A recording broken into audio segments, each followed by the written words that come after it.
रात के 2 बजे का समय था। राजन अपने दोस्त अभिमन्यु के साथ मुंबई से दिल्ली अपनी कार से जा रहा था। अभिमन्यु लगातार 9 घंटे से ड्राइव कर रहा था। लगातार ड्राइव करने की वजह से उसे बहुत थकान महसूस हो रही थी। अभिमन्यु, मुझे लगता है कि हमें राजस्थान से शॉर्टकट होकर दिल्ली जाना चाहिए। 2 घंटे पहले ही पहुंच जाएंगे। वैसे लगातार कार ड्राइव करते करते मेरी हालत खराब हो गई है और ऊपर से पेट्रोल भी बहुत कम हो रहा। हाँ यार, यहीं कहीं आसपास पेट्रोल पंप भी नहीं दिखाई दे रहा, इसलिए कहता हूँ राजस्थान होते हुए शॉर्टकट ले ले। वहाँ पर जरूर कोई ना कोई पेट्रोल पंप हमें दिख जाएगा। अभिमन्यु ने गाड़ी राजस्थान की ओर जाने वाले हाईवे पर मोड़ ली। लगभग 1 घंटे बाद अर्जुन और अभिमन्यु तेजी से गाड़ी ड्राइव करते हुए माधवगढ़ के एक सुनसान गांव की ओर से गुजर रहे थे कि तभी उनकी नजर एक पेट्रोल पंप पर पड़ी। अचानक अभिमन्यु की कार झटका देते हुए रुक गई। अर्जुन की आंख लग चुकी थी।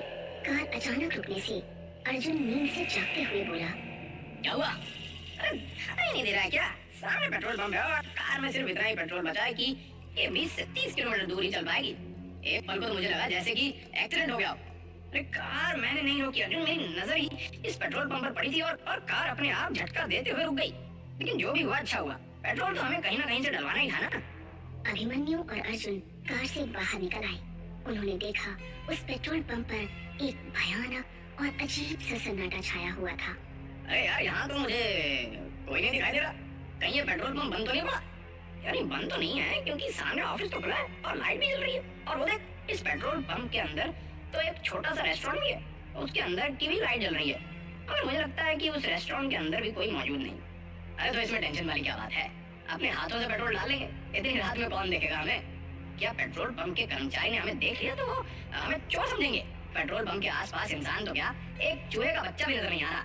तभी उन दोनों के कानों में पीछे से किसी व्यक्ति की भारी आवाज टकराई। कौन हो तुम? उस आवाज को सुनकर वो दोनों चौंक कर पीछे की ओर देखने लगे। उन दोनों के सामने अजीब से चेहरे वाला एक व्यक्ति खड़ा हुआ था। यार इसकी शक्ल तो बड़ी भयानक लग रही है। ऐसा लग रहा है जैसे कि शमशान घाट की चिता से अभी अभी उठकर आया हो। यार बोल तो बिल्कुल सही रहा। मैं खुद पहली नजर में इसकी शक्ल देखकर डर गया था। लेकिन हमें सिर्फ पेट्रोल डलवाना है और यहाँ से निकलना है। इतना बोलकर अभिमन्यु उस कर्मचारी से बोला, कुछ सेकंड पहले आप कहाँ पर थे? हमें तो आसपास कोई नहीं दिखा था। अपने काम से काम रखो साहब। कहो किस काम से आए हो? अरे पेट्रोल भरवाना है, टैंक फुल कर दो। अभिमन्यु के कहने पर वो पेट्रोल पंप का कर्मचारी पेट्रोल डालने लगा। तभी अर्जुन की नजर उस पेट्रोल पंप की जमीन पर पड़ी। अर्जुन बुरी तरह से डर गया। अभिमन्यु, अरे नीचे देख, ये तो खून के धब्बे हैं। तभी उन दोनों के कानों में उस कर्मचारी की आवाज टकराई। टैंक फुल हो गया साहब, अब आप लोग जा सकते हैं। वो कर्मचारी देखते ही देखते उन दोनों की आंखों के सामने से गायब हो गया।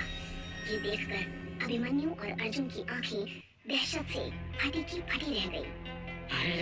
लगता है हम दोनों गलत जगह आ गए हैं। वो दोनों तुरंत कार के अंदर बैठ गए। अर्जुन ने अपनी कार हाईवे पर दौड़ा दी।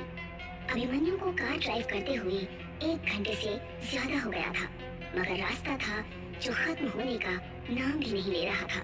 तभी अचानक अर्जुन की नजर एक और पेट्रोल पंप पर गई। यार ये पेट्रोल पंप हमें कुछ जाना पहचाना नहीं लग रहा।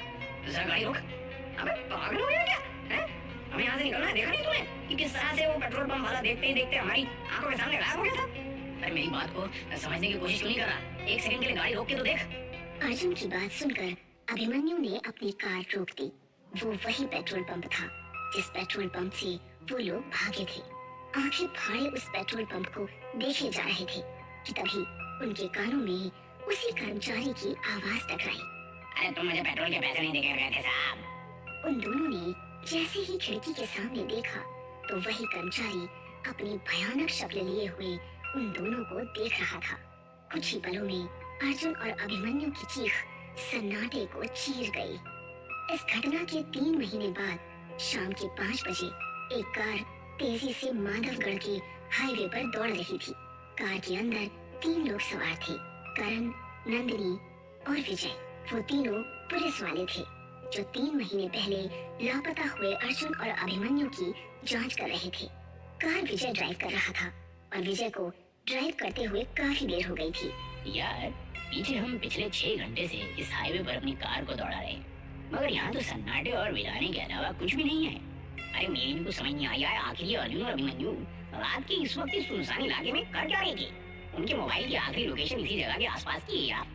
नंदिनी, जो कि कार के पीछे वाली सीट पर नींद की झपकी ले रही थी, अचानक से बोली, पता नहीं वो लोग जिंदा हैं भी या नहीं। अरे कमो नंदिनी, ऐसे नहीं बोलते। अभिमन्यु और अर्जुन जैसे भी थे, वो हमारे दोस्त थे। हाँ, एक नंबर के रिश्वतखोर। अरे लोग मुझे आकर शिकायत करते थे उनके बारे में। तो तुम क्या चाहती हो? अगर वो दोनों रिश्वत लेते थे तो क्या उनकी छानबीन नहीं की जाए कि आखिर वो कहाँ लापता हो गए? क्या विजय ठीक कह रहा है नंदिनी।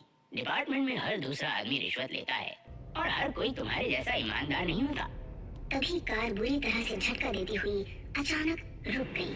विजय को ऐसा महसूस हुआ जैसे कि कार किसी अदृश्य वाहन या किसी दीवार से टकराई हो। विजय का शरीर पसीने से नहा उठा। करण और नंदिनी भी बुरी तरह से घबरा गए। क्या हुआ? कार किसे टकराई? नहीं नंदिनी, कार अचानक झटका देते हुए रुक गई। तभी करण की नजर एक पेट्रोल पंप पर पड़ी। यार वो देखो, सामने पेट्रोल पंप है। क्यों ना हम उस पेट्रोल पंप पर जाकर पूछताछ करें? करण सही कह रहा है विजय। कार पेट्रोल पंप के ठीक सामने रुकी थी।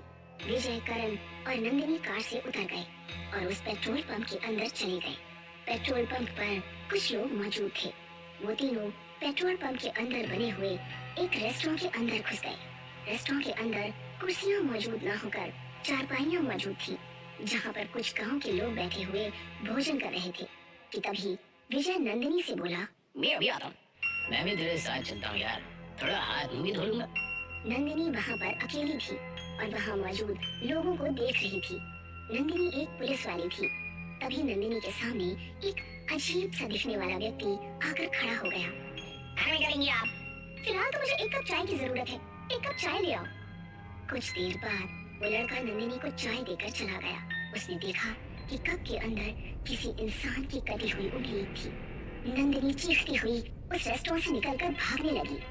अरे क्या हुआ नंदिनी, तुम इतनी घबराई हुई क्यों हो? और तुम्हारे माथे पे पसीना कैसा? ये पेट्रोल पंप अजीब सा है करण। इतना कहकर नंदिनी एक ही सांस में सारी घटना उन दोनों को बताने लगी। नंदिनी की बात सुनकर वो दोनों नंदिनी को बहुत गौर से देखने लगे। अरे लगता है तुम्हारे ऊपर थकान हावी हो गई है। करण और विजय ने जब अंदर जाकर देखा, तभी रेस्टोरेंट के अंदर मौजूद लोग एक साथ भयानक हो गए। देखते जाओ, अपनी जान बचाकर भागो यहाँ से। करण और नंदिनी फुर्ती से वहाँ से निकल गए, मगर विजय नहीं निकल सका। विजय की दर्दनाक चीख सन्नाटे को चीर गई। हमें जल्दी से अपनी कार में बैठना होगा। अरे कार में कैसे बैठेंगे नंदिनी? कार कहीं आसपास नजर नहीं आ रही है। क्या मतलब नजर नहीं आ रही है? यहीं तो खड़ी थी, कहाँ गई? अरे हम दोनों को अब बातें करने में अपना वक्त बर्बाद नहीं करना चाहिए। जितनी तेज भाग सकते हो मेरा हाथ पकड़कर भागो। वो दोनों उस पेट्रोल पंप से दूर भागने लगे। वो दोनों बहुत देर तक हाईवे पर दौड़ते रहे। उन दोनों की सांस फूलने लगी। तभी नंदिनी चीखती हुई करण से बोली, हम तो उसी जगह वापस आ गए करण। ध्यान से देखो, हम दोनों ने यहीं से तो भागना शुरू किया था। वो सामने पेट्रोल पंप है। करण की सांसें हलक में अटक कर रह गई। वो ठीक उसी पेट्रोल पंप के सामने ही थे। तभी उन दोनों के कानों में विजय की आवाज टकराई। अरे तुम दोनों मुझे अकेला मरने के लिए छोड़ गए? विजय एक भयानक शक्ल में क्रोध भरी नजरों से उन दोनों को देख रहा था। तुम दोनों को मुझे भी साथ लेकर चलना पड़ेगा। तभी उन दोनों के कानों में अर्जुन और अभिमन्यु की आवाज टकराई। विजय सही कह रहा है, तुम दोनों विजय को रेस्टोरेंट में अकेला छोड़कर भाग गए। करण और नंदिनी ने देखा तो उनके सामने अभिमन्यु और अर्जुन भी अपनी भयानक शक्ल लिए हुए खड़े थे। अचानक अभिमन्यु ने करण की गर्दन उसकी धड़ से अलग कर दी और उसका सर नंदिनी के पास फेंक दिया। नंदिनी चीखती हुई अपने शरीर की पूरी ताकत लगाकर दोबारा भागने लगी। उसकी सांस फूल रही थी, मगर उसने अपने कदम नहीं रोके। कौन हो तुम? नंदिनी ने एक ही सांस में कांपते हुए सारी घटना उस बूढ़ी स्त्री को बता दी। अब तुम यहाँ से नहीं जा सकती बेटी। क्या मतलब मैं यहाँ से नहीं जा सकती? बड़ी बेवकूफ लड़की हो। तुम तीनों उसी वक्त मर चुके थे जिस वक्त तुम्हारी कार झटका देते हुए रुकी थी। वो कार रुकी नहीं थी, बल्कि उस कार का एक्सीडेंट हुआ था। क्या बकवास कर रही हो तुम? कार का एक्सीडेंट कैसे हो सकता है? बूढ़ी स्त्री नंदिनी का हाथ पकड़कर वो एक कार के पास ले आई। गौर से देख इस कार को लड़की, ये किसकी कार है? नंदिनी उस कार को फटी फटी आंखों से देखने लगी। वो कार उसी की थी।